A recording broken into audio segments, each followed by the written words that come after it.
decided to make a frappe instead of the iced coffee thing.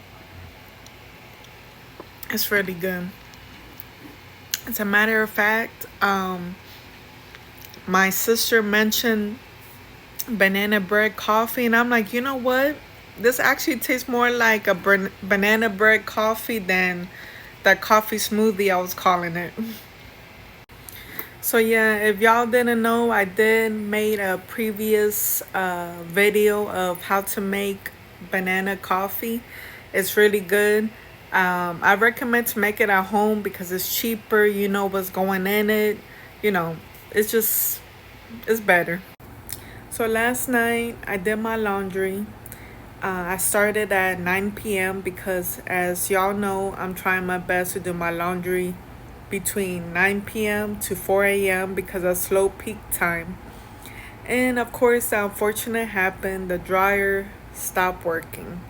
So I had to hang up my clothes. Luckily, it was the last load, it was the white clothes, and you know, there wasn't that much to hang. This is just a little glimpse. I don't have a clothesline, so I just hung it whatever I could find places to hang it on. Either hang it on or lay on.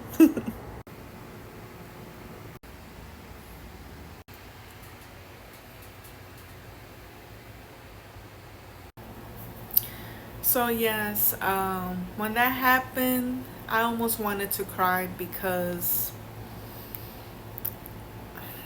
it's just been like that movie with Leonardo DiCaprio, one battle after another. And between the water heater, which thank God is fixed now, the washer, the refrigerator, all that has been replaced.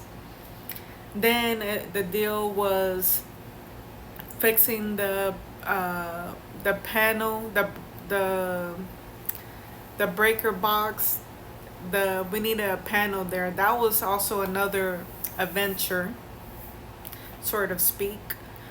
It's just been one thing after another. So when not the breaker, when the dryer, when we found out that it was gone, um,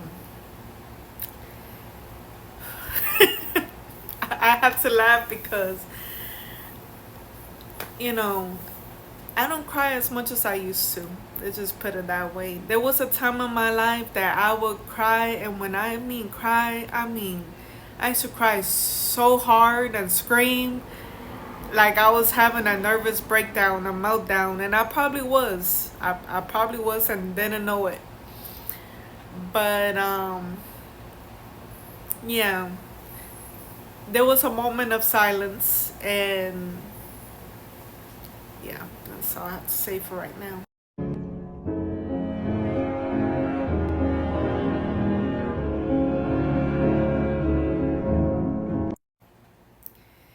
And as if everything that's been going on wasn't enough, I've been also receiving messages from previous coworkers, even someone I went to school with, asking me for money. And I don't mind helping people. However, when they ask me and they sound very sketchy, I'm like, I don't know. Like one of them was a coworker or previous coworker. He told me that he needed money for someone in his country that they'll pay it back. And I'm like, it's not even for you, and you're asking for this person. I don't know. I'm not. I told him I'm sorry I can't, which I wasn't lying. I had a lot on my plate right now. And yeah, so another one, what was the other one? Oh, it was another coworker from one of my past jobs that she was like, "Hi boo, can you send me all right, so I had to charge my phone because it was low on battery. But anyways, so yes, this lady was like, "Can you send me $3 or $4 through my Cash app? I'll pay you back." I don't know. maybe it's just me, but it sounded strange. I wouldn't be messaging anybody to send me $3 or $4. I don't know. It's strange.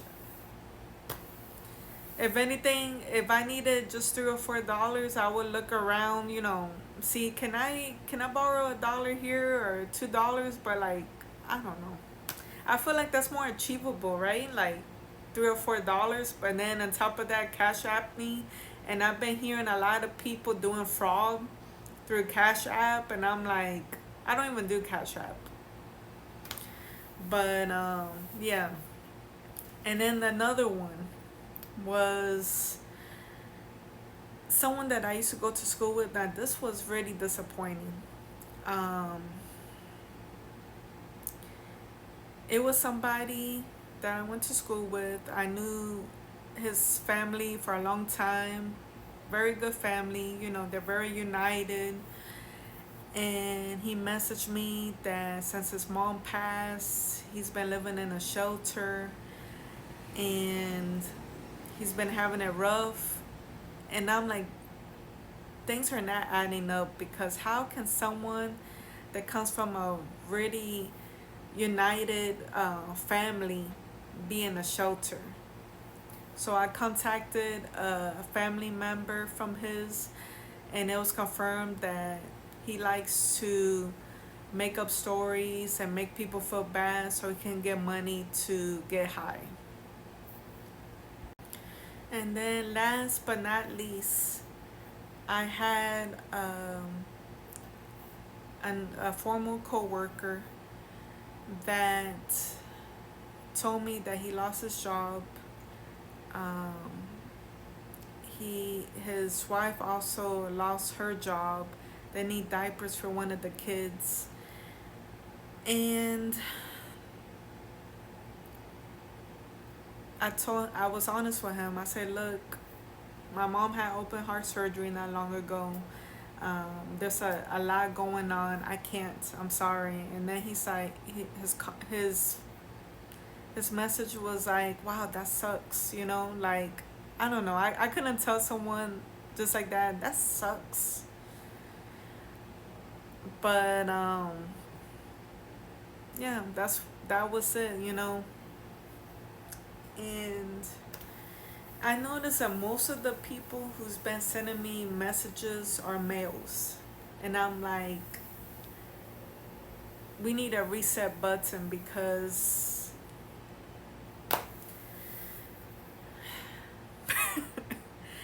we need a reset button.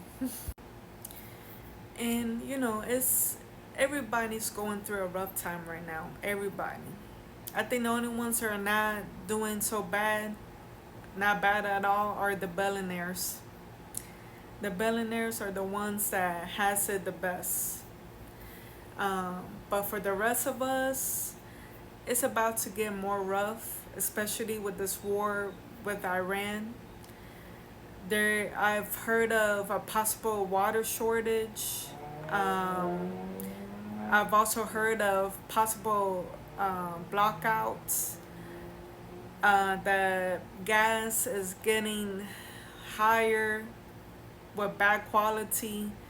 There's a lot of things, and this is just the beginning. And I don't know if y'all saw the movie Leave the World Behind that came out in 2023, that's on Netflix. But if you haven't, I recommend that you watch it, because I feel like it's a warning. Because already a few things that has happened in the movie, and I feel like that movie is like a warning of what is there to come, and it's scary. I'm not gonna lie, I'm scared too. um, like I told my mom, and my mom started laughing. I was like, there's bills, insurance, so much guidelines to follow, and on top of that, I have to prepare for an apocalypse. Are you kidding me? Okay, y'all. So I'm gonna leave it there. It was nice talking to y'all. Please be safe. Do your best to be frugal. Be resourceful. Do the best with what you have. Love y'all.